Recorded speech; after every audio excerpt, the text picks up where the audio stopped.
Bueno, pues buenos días a todos, muchísimas gracias por venir. Yo soy Antonio Castillo y bueno, mi parte de la ponencia va a tratar sobre todo de legislación, pero veremos algunos aspectos generales de la problemática antes de llegar al rollazo de la legislación.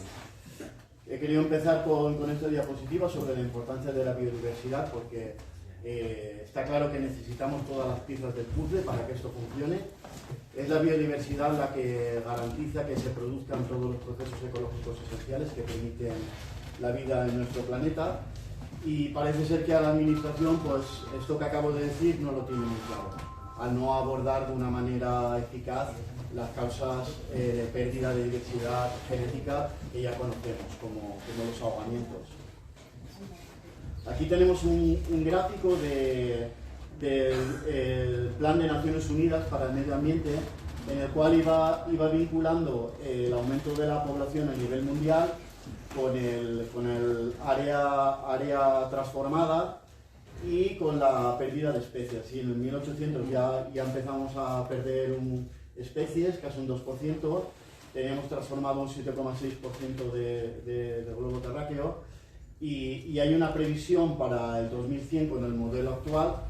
Yo creo que esto se queda corto, por el cual llegaremos a los 12.000 millones en la Tierra y probablemente nos hayamos zampado ya la mitad del planeta y hayamos perdido, yo os digo que nos quedamos cortos, un 17%. Esto debería de cambiar hacia un modelo más verde, más sostenible, con el cual se detendría el crecimiento de la población mundial en unos márgenes más razonables y conseguiríamos bajar la pérdida de especies a niveles anteriores al 2000. Y bueno, dentro de lo que son los ahogamientos de fauna hay que diferenciar las infraestructuras de retención de agua, las balsas y aljibes. Balsas, lo mismo da que sean las típicas de lona textil, son las que más abundan hoy en día, pero también estas de hormigón con paredes muy verticales que conforme oscilan los niveles de agua, conforme van bajando, pues se vuelven igual de peligrosas. Y luego tenemos los aljibes, que son esas infraestructuras antiguas, generalmente de origen árabe, hoy en día en desuso, que no es más que una balsa enterrada en el subsuelo. Normalmente no tienen agua, o si tienen es después de periodos de lluvia, pero aún así suponen una trampa ecológica en la cual cualquier animal que caiga tampoco puede salir. Y luego tenemos las infraestructuras de conducción de agua, los canales y las acequias. Las acequias no es más que un pequeño canal, que evidentemente un animal grande no va a morir ahogado en una pequeña acequia, pero sí toda la fauna menuda, que va a ser arrastrada generalmente hacia un sifón, que son esas estructuras que ponen al lado de las vías de comunicación para que el agua por gravedad pase al otro lado de la vía de comunicación. Ahí lo que suele ocurrir es que los animales quedan flotando arriba, dando vueltas, mientras el agua pasa por debajo. Cualquiera que se pueda imaginar una infraestructura de estas, es un cuadradito a lo mejor de 2x2, simplemente con tener una rampita adosada en un lateral, cualquier animal que llegara ahí arrastrado por la acequia podría salir perfectamente. Bueno, para conocer un poco el número de balsas que tenemos en nuestro país, he hecho unas cuantas ortofotos por zonas. Esta es de la zona de Murcia, donde podéis ver la cantidad de balsas que tenemos. Esta ortofoto será un 8 por 5 kilómetros, unos 40 kilómetros cuadrados, y he contado unas 60 balsas, evidentemente todas estas pequeñitas que no se ven desde el satélite, o sea que realmente hay muchísimas más. Esta es de una zona agrícola de Alicante, también he contado del orden de unas 40 balsas. La poca fauna que pueda quedar en estos ecosistemas tan transformados, al final se van a ver abocados a beber en estas balsas, que carecen de cualquier dispositivo de salida, por lo cual la poca biodiversidad que queda en estos territorios pues la estamos perdiendo también. Esta es muy cerquita de mi casa, en la comarca de la Vall d'Albaida. y las tengo identificadas porque las reviso continuamente y como podéis ver pues también hay muchísimas. Esta es zona prelitoral de la provincia de Valencia. Esto es zona olivarera del sur de Jaén.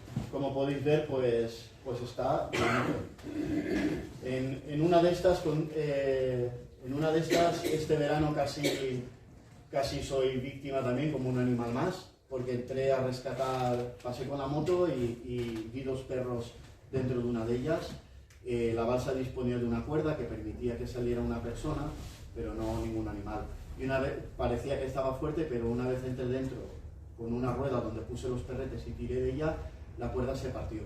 Y suerte que llevaba una navaja en el bolsillo y pude ir clavándola para salir. Si no, ahí hubiera terminado mis días.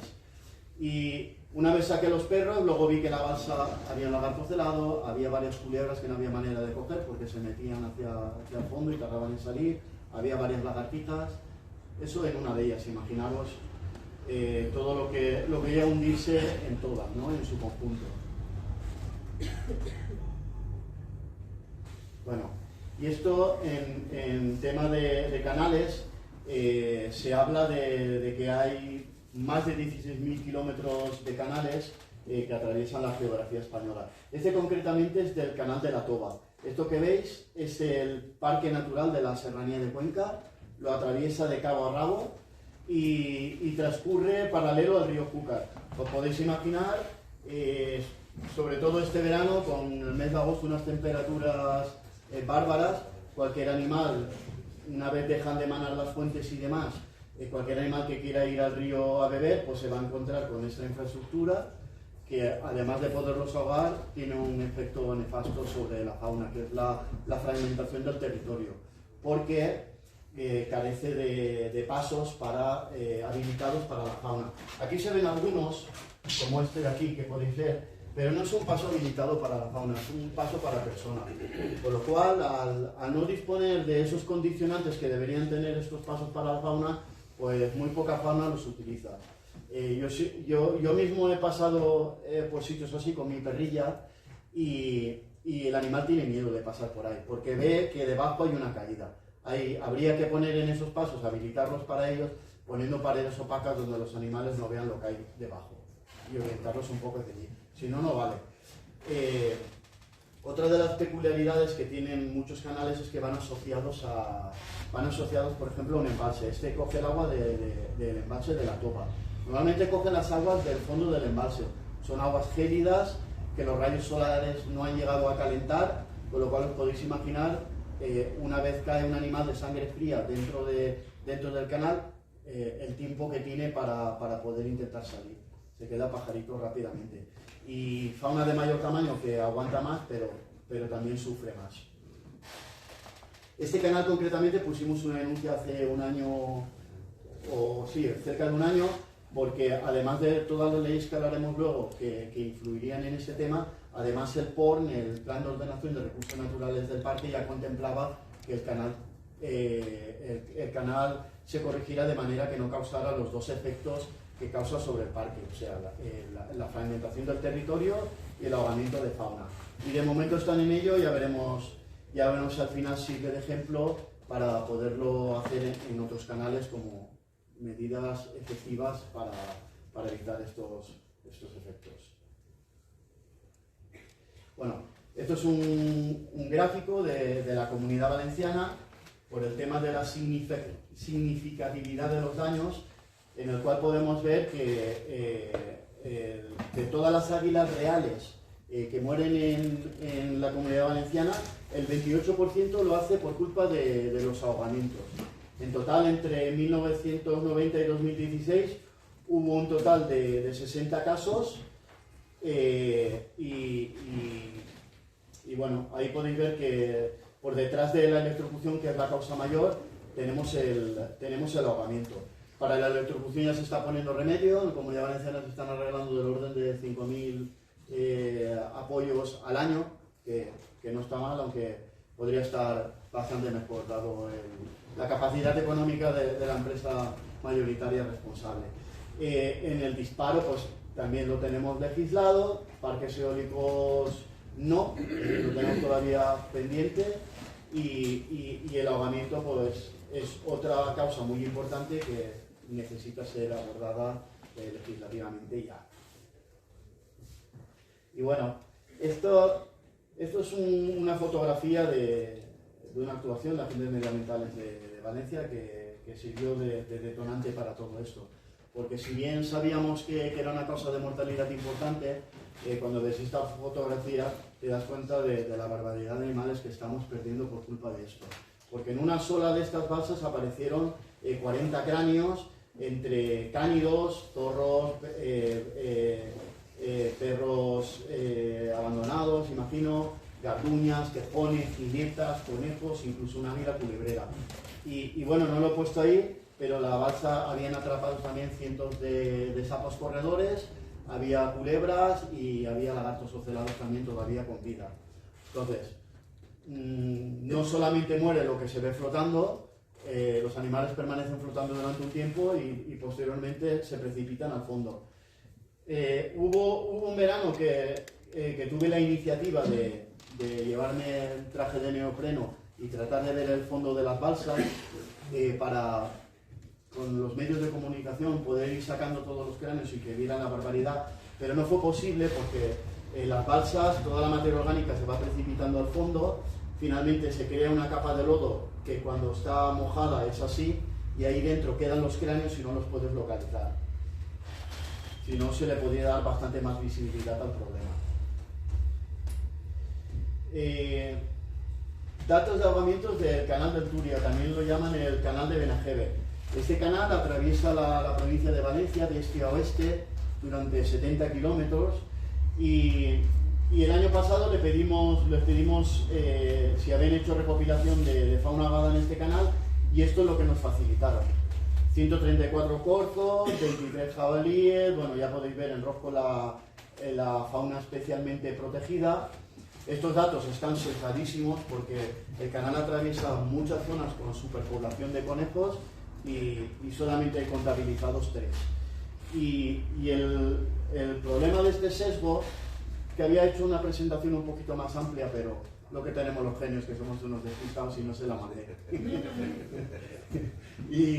Y bueno, en esta diapositiva lo que podíais ver es, este canal dispone de 16 rejillas, ¿vale? Pues lo que son estas rejillas se va acumulando la materia orgánica que arrastra el canal, las hojas, el polvo, tierra, los mismos animales que se van ahogando. Y queda como una superficie de varios metros cuadrados con esa materia orgánica que con cierta regularidad van los de mantenimiento del canal y lo extraen y lo dejan la pelota de materia orgánica a los lados del canal para posteriormente llevárselo. Evidentemente la fauna grande y tal a lo mejor sí que es contabilizada, pero toda la fauna menuda, reptiles, anfibios, conejos y demás, quedan en esa maraña de materia orgánica que luego se llevan Dios sabe dónde y no son contabilizados. Además solo disponían de datos de 3 años, o sea que hace relativamente poco tiempo que le están dando importancia a esto. Y bueno, dentro de lo que es la legislación, claro, en la ponencia más desarrollada primero me venía lo de, que se me había olvidado al principio, que era el tema penal. Pero bueno, os lo cuento. Penalmente yo creo que el artículo que más se adapta a esta problemática sería el 334. El 334 lo que nos viene a decir es que con incumplimiento de las leyes vigentes, es decir, la de responsabilidad medioambiental o la de patrimonio y biodiversidad, destruya o acabe matando fauna. Esto es lo que viene a decir el 334. O impida, quiero recordar, su migración o su reproducción. Bueno, pues si se ahoga y está criando, qué mejor manera de evitarle que críe que si lo has ahogado, ¿no? Pues bueno, el 334 es el que mejor encajaría aquí. Porque también podría encajar el 326, que está muy bien para electrocuciones, pero este habla de actividades peligrosas. Y puesto que no ha habido todavía ninguna sentencia al respecto, pues todavía no tienen catalogadas esas infraestructuras como algo peligroso. Esperemos que el día de mañana sí lo esté. Tenemos la ley de responsabilidad medioambiental, que está muy clara a este respecto. Tenemos el Real Decreto 290 que desarrolla la ley. Luego le dedicaré una diapositiva a toda esta pseudo-legislación que desarrolla leyes, que ahí está la trampa muchas veces para que la administración finalmente no haga nada. Tenemos la Ley de Patrimonio y Biodiversidad y luego tenemos abundante jurisprudencia del Tribunal de Justicia de la Unión Europea que sienta las bases de aplicabilidad de la Ley de Responsabilidad Medioambiental.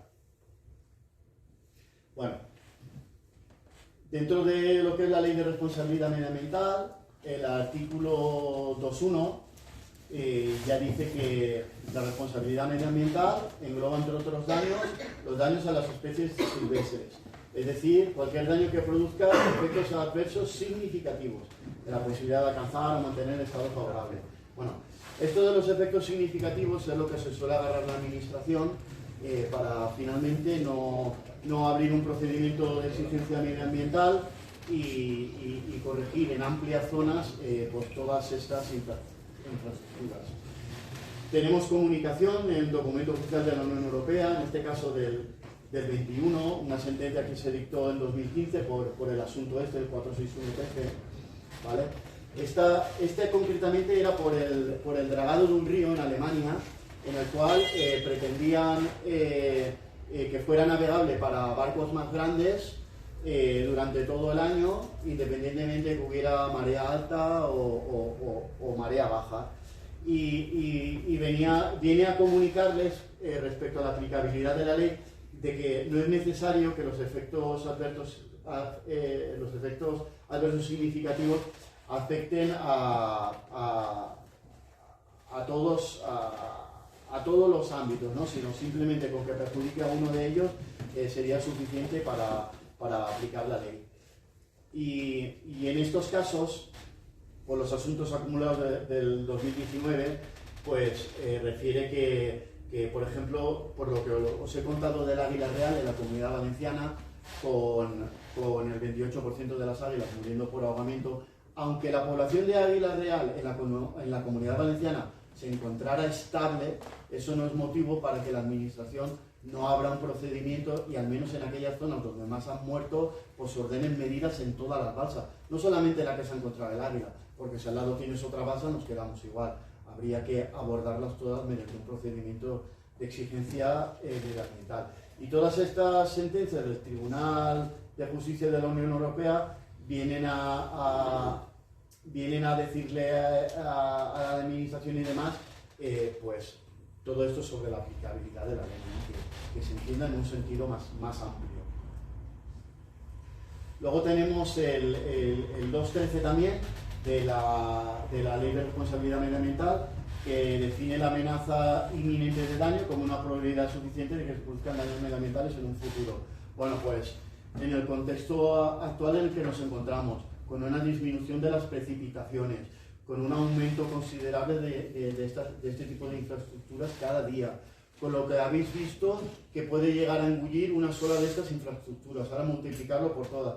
Pues si eso no es una amenaza inminente de daños, que venga Dios y lo vea. Uy, algo apretado aquí.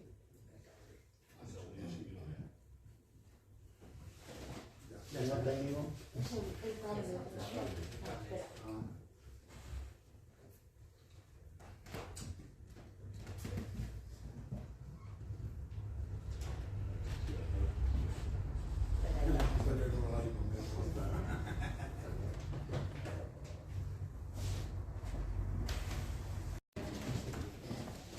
No mováis mucho. No respiréis, por favor. Bueno, habíamos finalizado con que evidentemente esto es una amenaza inminente de daños, además muy grande, y luego tenemos el artículo 17, uno de los más importantes de la Ley de Responsabilidad Medioambiental, porque establece las obligaciones de los responsables de estas infraestructuras. Para empezar, cualquier responsable de una balsa de estas o de un canal no debiera de esperar a que fuera nadie, un agente medioambiental, se pruebe y demás, levantar un acta, denunciarlo y que hubiera un requerimiento para adoptar medidas. Bastaría con que el hombre asoma por allí por su balsa y ve un conejete o cualquier otro animal tratando de salir y no puede, pues eso es suficiente para que él se dé cuenta de la peligrosidad de su instalación y por sí mismo trate de solucionarlo. ¿Que no le funciona lo que ha puesto y demás? Pues bueno, también tiene la obligación de poner en conocimiento de la autoridad competente lo que está pasando y que le digan los servicios territoriales de medio ambiente y tal lo que debe de poner. Y cómo no, cuando ya se han producido daños, es decir, se localiza cualquier animal ahogado en una balsa, se le ha levantado un acta, se le ha hecho una denuncia, se le ha hecho un requerimiento, pues bueno, tienes la obligación de poner un mecanismo eficaz para que no vuelva a pasar.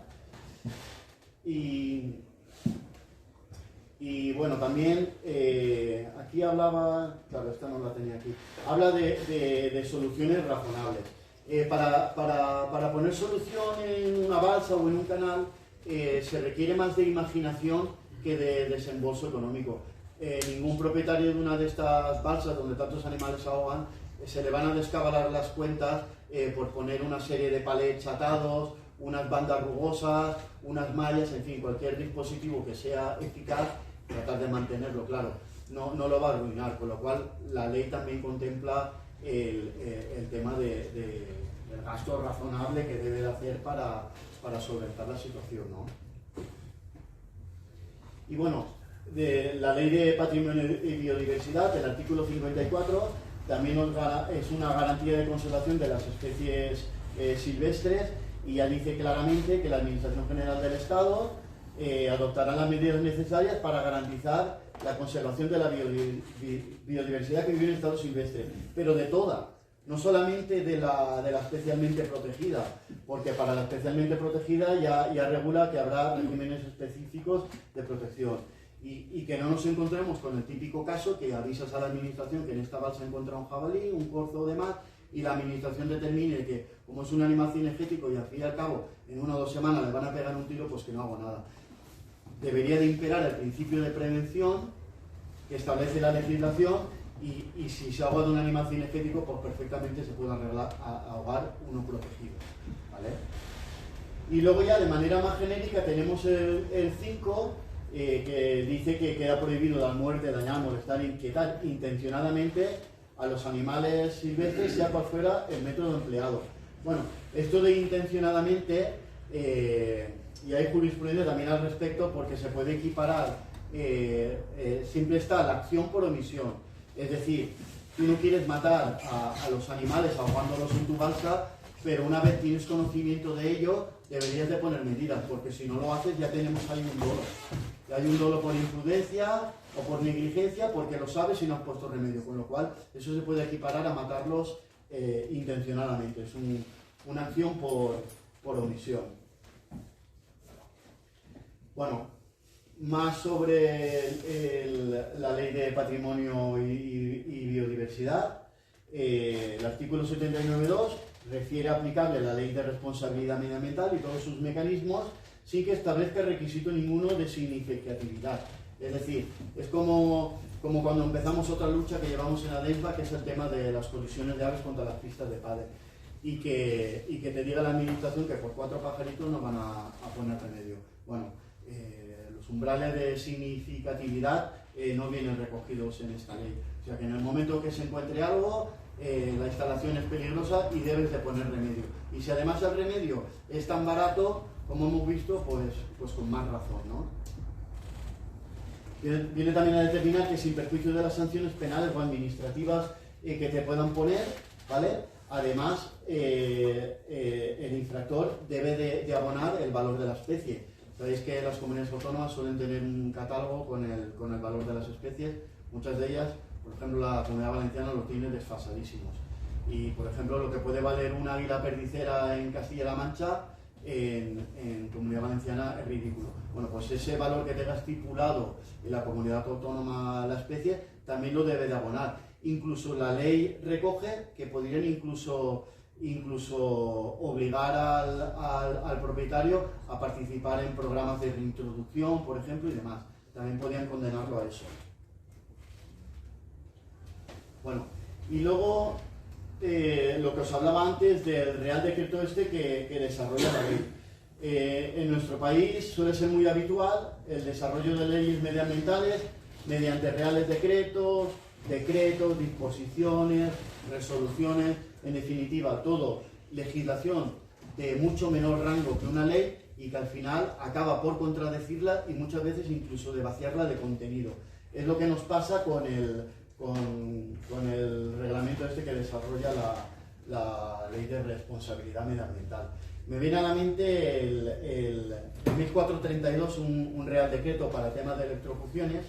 La Ley de Responsabilidad Medioambiental dice claramente que el que contamina paga, entendiendo el término contaminar en un sentido más amplio, ¿no? Pues el que electrocuta paga y debe de corregir sus instalaciones para que éstas sean seguras. Pues bueno, sacan el Real Decreto 1432 que dice que las correcciones de los tendidos eléctricos las va a pagar el Estado, es decir, nosotros. Está contradiciendo la ley. Eso es lo que se llama una vulneración del principio de jerarquía normativa.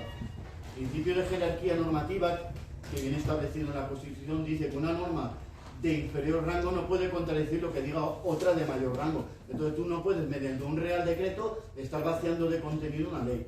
Lo que yo no llego a entender es como, antes de que vea la luz un Real Decreto de estos, no pase un filtro, no haya ningún organismo que diga, no, esto incumple el principio de jerarquía normativa y se ha de aplicar la ley. Entonces, esto es lo que nos está pasando con la mayor parte de las leyes medioambientales, que luego vienen desarrolladas por legislación de menor rango, que lo que hace es contradecirla o vaciarla de contenido.